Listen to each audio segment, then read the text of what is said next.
ఈటల రాజేంద్ర మాట్లాడుతున్నారు. ఇప్పుడు లైవ్ చూద్దాం. ఈ దేశంలో 50 కోట్ల మందికి అకౌంట్లు ఓపెన్ చేసిన పేదవాళ్ళకి. అంతకుముందు ఎక్కడ పేదవాళ్ళకి బ్యాంకులలో అకౌంట్ లేవు, ఎల్ఐసి పాలసీ లేవు, వాటి మెట్లు కూడా ఎక్కే పరిస్థితి లేకుండే.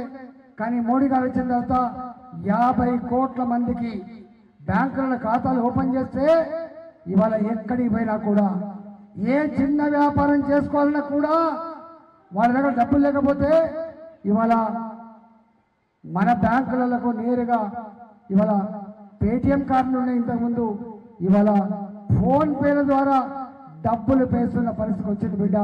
చిల్లర అక్కర్లేదు, ఇవాళ పైసలు పట్టుకపోవాల్సి అక్కర్లేదు, పైసలు మర్చిపోయినవని అక్కర్లేదు.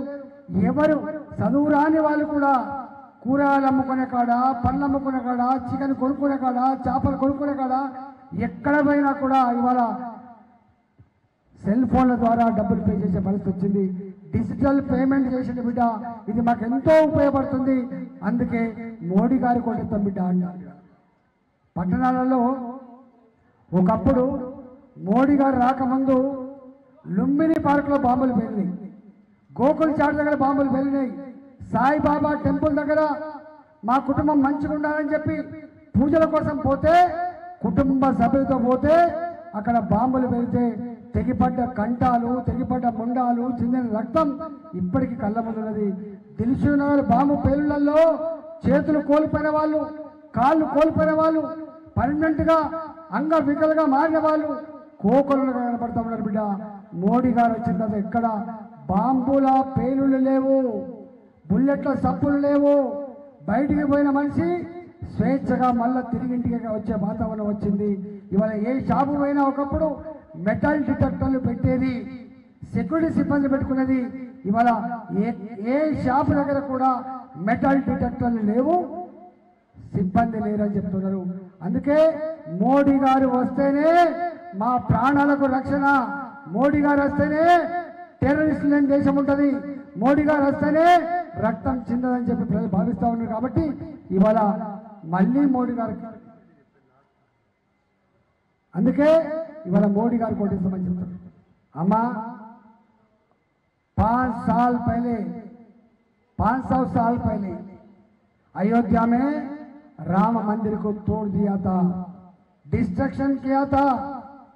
मोदी जी आने के बाद 3 साल के अंदर वहां पे राम मंदिर बना के सबको हमारा कल्चर ये है, हमारा विश्वास है, हमारा राज राम राज्य है बोल के मोदी जी ने जो अयोध्या में राम मंदिर बनाया था। हर एक गांव में, हर एक घर घर अक्षंतल भिजा के राम का आशीर्वाद घर घर भिजाया था, वो नरेंद्र मोदी ने किया था। इससे पहले जम्मू एंड कश्मीर में क्या रहता था? जम्मू एंड कश्मीर में बम ब्लास्ट रहता था, जम्मू एंड कश्मीर में गोलियां चलाता था, जम्मू एंड कश्मीर में हमारा सैनिक लोग कैसा मरते थे आप लोग जानते हैं। मोदी जी आने के बाद जम्मू एंड कश्मीर में पूरा बंद हो गया। जम्मू एंड कश्मीर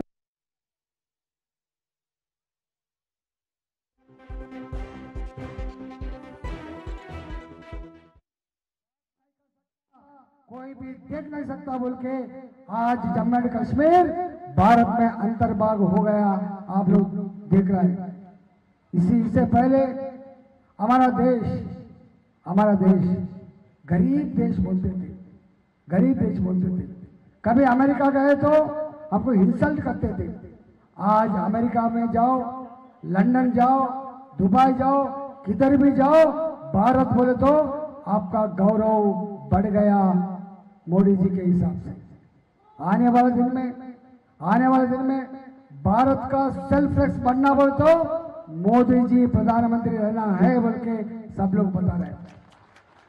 आप लोगों को मैं एक बात पक्का मैं बोलता हूं, ये मल्काजगिरी के अंदर ये नया सिटी है। 10 साल 15 साल पहले बहुत कम था। नॉर्थ इंडिया से जो आया है, तेलंगाना कोने कोने से जो आया है, वो लोग छोटा छोटा मकान बना के, वहाँ पे रोड फैसिलिटी नहीं है, ड्रेनेज फैसिलिटी नहीं है, ड्रिंकिंग पानी का फैसिलिटी नहीं है। ये सभी चीज भारतीय जनता पार्टी जीतने के बाद, हम जीतने के बाद सबको ये फैसिलिटी से बना के हम दे देंगे बोल के हम लोगों को आश्वासन दे रहा हूं। మీ అందరికీ ఒకటే రిక్వెస్ట్ చేస్తున్నా, ఇవాళ ఈ ప్రాంతంలో మల్కాగిరి ప్రాంతంలో తప్పకుండా ప్రజలకు అందుబాటులో ఉండి మీకు ఏ సమస్య ఉన్నా అవసరమైతే కొట్లాడతాం, లేదా కేంద్ర ప్రభుత్వం పని అయితే ఇవాళ మోడీ గారికి మొన్ననే మల్కాగిరికి వస్తే గొప్ప స్వాగతం పలికి మోదీ గారు మా ఆశీర్వాదం మీకోసమే అని చెప్పి చిన్న పిల్లల నుంచి మొదలుపెట్టి పెద్దవాళ్ళ వరకు ఎంత గొప్ప చేసిన మీరు చూసారు. అబ్కి బార్ 400 పార్ అనే పద్ధతిలో ఈ దేశంలో రాబోయే ఎన్నికల్లో 400 సీట్ల పైబడి గెలిపించి మోడీ గారిని తిరుగులేని శక్తిగా భారత ప్రధానమంత్రిగా చేయదలుచుకోవడం చెప్పిండు. అందులో ఆ 400 సీట్లలో తెలంగాణ కలిసే 12 సీట్లలో మల్కాజిగిరి కూడా ఒక స్థానం ఉండాలని చెప్పి మీకు ముందు పెడతా ఉన్నాం. ఇవాళ ఎక్కడికి పోయినా మీ అందరికీ ఎక్కడికక్కడ మా స్థానిక నాయకులు కార్యకర్తలు మీరే ఇంటింటికి పోయి ఇలా ఓటు అడిగి భారతీయ జనతా పార్టీని కమలం పువ్వు గుర్తును గెలిపించాలని చెప్పి మీ అందరూ విజ్ఞప్తి చేస్తూ సెలవు తీసుకున్నా. జై తెలంగాణ, జై తెలంగాణ, భారత్ మాతాకి, భారత్ మాతాకి, జై శ్రీరామ్, జై శ్రీరామ్. నరేంద్ర మోడీ గారి నాయకత్వం